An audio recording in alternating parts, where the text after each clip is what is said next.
Ndo veiro beche mele moeo. Nda gmaido pimpele mo sedo adono humi. Uno akumi wedenu akruno kenkle bonna akompipami do gudotoe. Tenu gbe bodo gbeme dagbomi oyin lo nana gala. Gbeme we oti wena fo, wena mi do so many ko. Obi akopin pala no te dagbe me ekwe do fi tambo no te boye ikule. Gbeme we oti wena fo, wena mi do so many.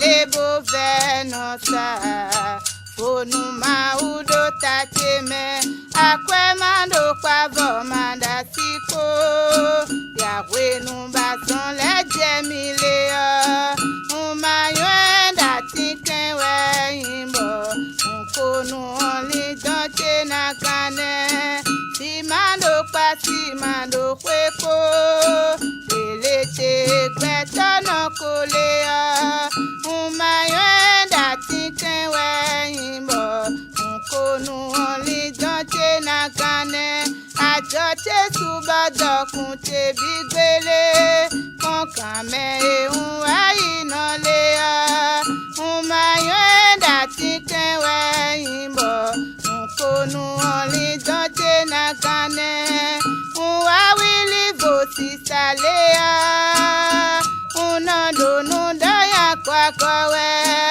Una lezun akulu no chedo Yahweh nundonu mandi cheu Oka